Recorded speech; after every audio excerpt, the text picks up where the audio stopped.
A terceira temporada de Jujutsu Kaisen chegou simplesmente chutando a porta. E olha, já começou daquele jeito, uma luta mais absurda que a outra. Então já respira fundo, porque esses dois primeiros episódios praticamente não te deixam nem piscar direito. A temporada começa com o nosso protagonista Yuji Tadori lavando as mãos completamente cobertas de sangue. Só que tem um detalhe, o cara fica lavando por tanto tempo que parece que acabou o detergente da casa inteira. O moleque tá lá esfregando as mãos como se estivesse tentando apagar tudo o que aconteceu, mas algumas coisas simplesmente não saem assim tão fácil. Do nada, aparece uma maldição esquisita tentando acabar com ele, mas o Tadori simplesmente mete o louco e pula pela janela de um prédio de uns 20 andares como se fosse a coisa mais normal do mundo. E isso tudo enquanto ele está sendo caçado para ser executado pelo Yuta, porque a proteção que ele tinha acabou e agora a sentença de morte voltou com tudo. No meio da fuga, uma maldição voadora sequestra o Itadori e literalmente atravessa o prédio inteiro usando a cabeça do garoto como se fosse um míssil humano. Só que no meio do ar, a criatura simplesmente é cortada ao meio e despenca no chão igual um saco de lixo. E nesse exato segundo, o Itadori precisa segurar a lâmina da espada com a mão nua, porque o Yuta já estava pronto para transformar o cérebro dele em purê. Enquanto isso, a história corta para o clã Naoya Zenin, um sujeito arrogante que já entra na sala falando absurdos, dizendo que mulheres que não obedecem aos homens merecem se ferrar. Um verdadeiro campeão no campeonato mundial de ser insuportável. Ele é o primo da Maki e da Mai, e também o próximo na linha para liderar o clã Zenin. Só que a reunião ali não era qualquer coisa. Um ancião chega trazendo notícias pesadas. O líder do clã Zenin morreu, e agora o testamento dele seria lido. De início, o Naoya é anunciado como o 27º líder do clã Zenin. Além disso, ele herdaria todas as armas amaldiçoadas guardadas na escola Jujutsu e nos cofres secretos do clã. O cara já estava praticamente se sentindo o dono do mundo. Mas aí vem a bomba. Se Satoru Gojo for oficialmente declarado morto, o pacto de Megumi Fushiguro será ativado. Isso significa que Megumi se tornaria o novo líder do clã Zenin,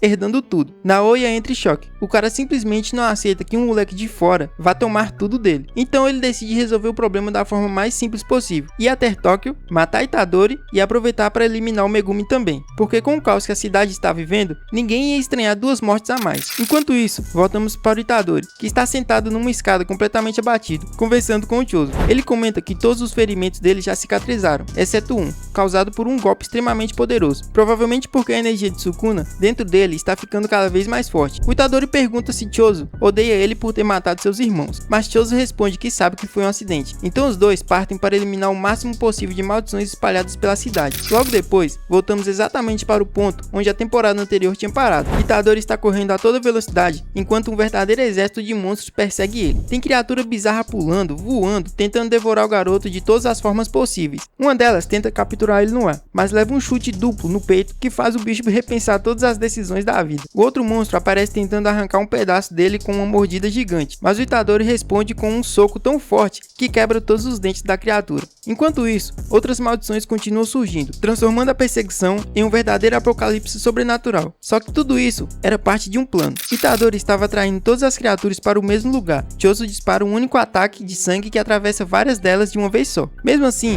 uma das maldições ainda tenta atacar pelas costas, mas o Itadori finaliza a criatura sem dificuldade, enquanto Choso reconhece que o garoto evoluiu muito com o controle de energia amaldiçoada. E é exatamente nesse momento que Naoya aparece. Ele olha em volta e comenta que Megumi está demorando demais para chegar, enquanto questiona que o Itadori está fazendo tanto barulho ao invés de simplesmente fugir. Choso imediatamente fica irritado com a presença dele, mas Naoya diz que não está ali por causa deles, ele só quer resolver um assunto com Megumi. Mesmo assim, ele decide que vai quebrar as pernas do Itadori, só que para garantir que ele não atrapalhe, ele surge ao lado do protagonista em um instante e começa a atacar com uma velocidade absurda. Choso tenta reagir, mas Naoya se move tão rápido que parece simplesmente desaparecer. Só que antes que a luta continue, todos ali sentem uma aura extremamente pesada, uma presença tão absurda que até o ar parece ficar mais denso. E então aparece o Yuta, um feiticeiro de nível especial, alguém considerado tão perigoso quanto o Gojo. Ele observa o grupo e pergunta quem são aquelas pessoas ao lado do Itadori. Naoya imediatamente levanta as mãos, dizendo que eles estão do mesmo lado, mas o Itadori sabe exatamente quem ele é, o homem enviado para executá-lo. O que ninguém esperava é que essa história estava apenas começando, e tudo isso era só o começo do caos dessa temporada. O segundo episódio já começa daquele jeito, pancadaria sem piedade. Quem está no meio da briga agora é o Choso, que está levando uma sequência de golpes violentíssimos do Naoya Zenin.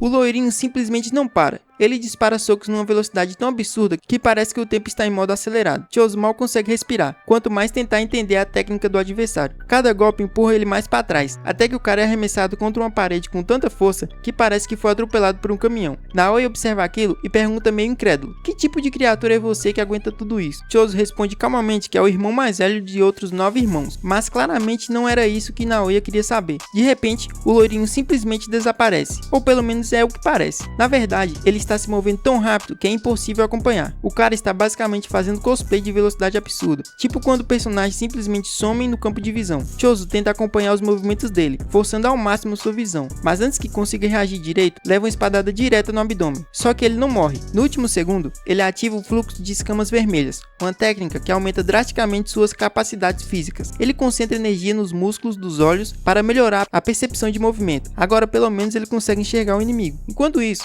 Naoya continua atacando, esperando que Choso tente contra-atacar. Mas parar um sangramento, para alguém que literalmente controla o sangue, não é exatamente um grande problema. Naoya até brinca dizendo para Choso não contar para ninguém que ele está usando uma arma escondida, porque se isso vazasse, ele viraria piada no grupo de mensagens dos feiticeiros. Mas logo em seguida, ele mesmo responde. Na verdade, Choso nem vai sair vivo dali para contar a história. E ali fica bem claro o contraste entre os dois. Enquanto Choso faria qualquer coisa pelos irmãos, Naoya parece odiar a própria família. E de repente, Choso muda completamente o ritmo da batalha. Ele invoca um tsunami de sangue gigantesco que pega Naoya completamente desprevenido, e faz sentido ele ainda estar lutando, porque as pinturas da morte têm habilidade especial, elas conseguem converter a energia amaldiçoada diretamente em sangue, ou seja, enquanto ainda houver energia no corpo dele, ele não morre por hemorragia. Agora Naoya precisa desviar de vários disparos de sangue perfurante, porque se for atingido, vira peneira, mas pouco a pouco ele começa a perceber que algo estranho está acontecendo. As pernas dele começam a ficar pesadas. Choso havia endurecido o sangue que respingou nas roupas dele. Agora sim, checkmate, mas Naoya apenas sorri. Ele diz que consegue enxergar movimentos como se estivesse assistindo tudo em câmera lenta a 24 quadros por segundo. Para ele, desviar daquelas gotas mortais não era nada impossível. O que ele realmente não entende é porque Choso não está disparando imediatamente. E aí vem a revelação. Aquilo era uma técnica especial que Choso desenvolveu depois de passar 150 anos enfrentando sua própria habilidade. Ele ativa a técnica supernova. De repente, explosões de sangue começam a surgir por todos os lados. Naoya fica completamente encurralado. Não há espaço para escapar. Choso finalmente tinha virado o jogo e estava prestes a acabar com aquela luta. Mas naquele exato momento, alguém aparece arrastando o corpo do Itadori. Era o Yuta. E com apenas um golpe, ele acerta o Choso, com tanta força que parece que o sistema do cara simplesmente travou, igual um computador dando tela azul. Logo em seguida, Naoya começa a cuspir sangue, sem entender o que aconteceu. O problema é que o corpo dele começou a rejeitar o sangue menstruoso que ele estava misturando dentro dele. Yuta pergunta calmamente se ele quer receber cura com uma técnica de reversão amaldiçoada, mas em troca ele pede apenas uma coisa, que ele informe aos superiores que Itadori foi executado. Enquanto isso, o próprio Itadori começa a ter uma lembrança estranha de quando ainda era um bebê. Seu avô estava discutindo com seu pai, dizendo para ele se afastar daquela mulher, porque a verdadeira já tinha morrido. Mas logo depois a mãe do Itadori aparece perguntando que tipo de absurdo ele estava falando. E então vem a revelação perturbadora. Quem estava controlando o corpo dela era o Kenjaku. Algumas horas depois, Itadori acorda completamente confuso. Ele não entende porque o Yuta parece tão aliviado ao perceber que ele está vivo. Então o feiticeiro explica. Meses atrás, Satoru Gojo foi pessoalmente falar com ele. Gojo pediu que o Yuta cuidasse do Itadori caso alguma coisa acontecesse. Por isso o Yuta teve que encenar tudo aquilo. Ele precisava fazer parecer que o Itadori realmente tinha morrido, porque antes de receber essa missão de executor, ele foi obrigado a fazer um pacto vinculante garantindo que mataria o garoto. E então ele fez exatamente isso, matou o Itadori. Mas no segundo seguinte, usou a técnica reversa para reviver ele imediatamente. O único problema é que essa é a segunda vez que o Itadori precisa fingir a própria morte. Então,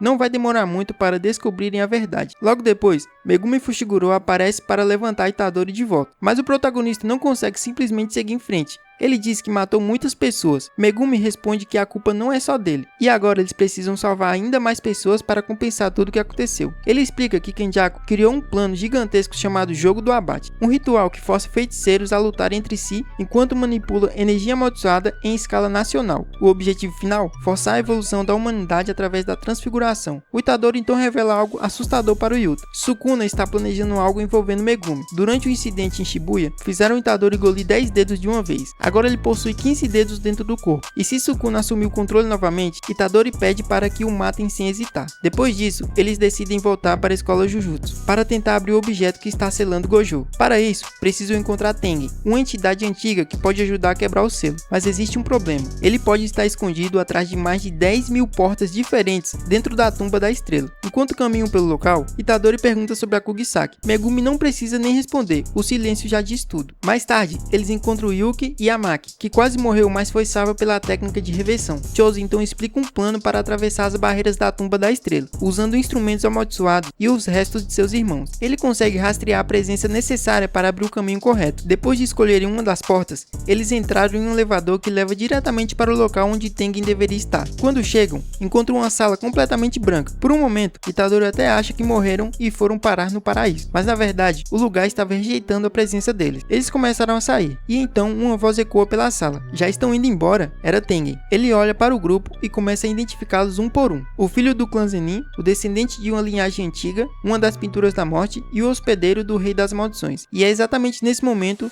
que o episódio acaba. E sinceramente, Jujutsu Kaisen voltou pegando fogo. Lutas absurdas, revelações pesadas e uma história que só fica mais intensa a cada minuto. Se você curte recaps de anime, histórias insanas e personagens absurdos, deixa o like, se inscreva no canal se ainda não for inscrito, porque aqui cada anime vira uma história épica. Agora clica no próximo vídeo que apareceu na tela, porque ele também está insano. Eu vou ficando por aqui. Valeu e até o próximo vídeo.